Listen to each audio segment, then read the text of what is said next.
Update po tayo sa mainit na balita tungkol sa press conference ni Pangulong Bongbong Marcos na sumentro sa issue ng mga questionableng flood control projects.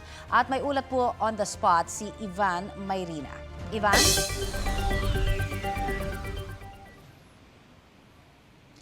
Connie, mahigit 3 buwan mula ng bitiwan ng mga katagang mahiya naman kayo na naglantad sa mga anomalya sa mga flood control projects ay nagbigay ng report si Pangulong Bongbong Marcos kung ano na ang ginawa ng kanyang administrasyon tungkol sa isyong ito. Una, para panagutin ang mga may sala. Pangalawa, para bawiin ang mga ninakaw na pondo ng bayan. At pangatlo, ang mga reformang ipinatutupad para hindi na maulit ang ganitong kalakaran.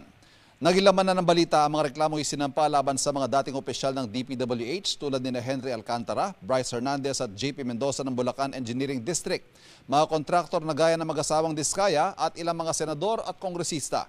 Natanong ang Pangulo tungkol sa dating Appropriations Committee Chairman Zaldico na ngayon nasa ibang bansa at ang pinsang si dating House Speaker Martin Romualdez. Sagot ng Pangulo, oras na masampahan ng reklamo si Zaldico, agad kakanselahin ang kanyang passport at gagawa ng hakbang ang pamahalaan para siya ay agad na mapabalik sa bansa.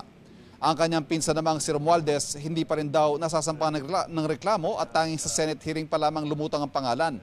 Pero gitang Pangulo, tulad ng nauna na niyang sinabi, walang immune at walang sinisino sa pananagutan sa usapin ng katiwalian sa flood control, pero hindi raw magsasampa ng reklamo ng basta-basta lang at lahat dapat may matibay na ebidensya para matiyak na ang mga tunay na may sala ay mananagot. Katunayan, babala naman niya sa mga sangkot na hindi pa nasasampahan ng reklamo, tapos na ang maliligayang araw nila at patuloy silang hahabulin ng administrasyon.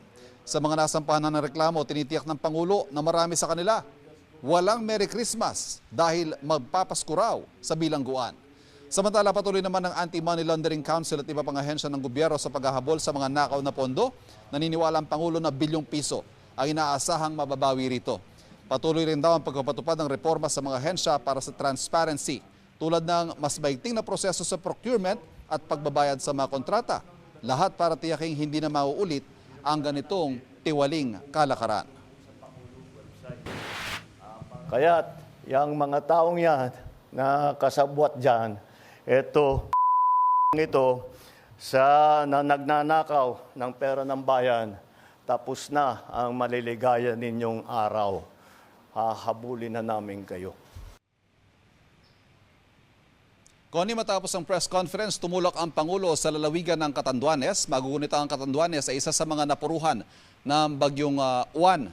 Inaasahang personal niyang i-inspeksyonin ang pinsala ng bagyo at mag-aabot din ng tulong sa mga nasalanta. Connie?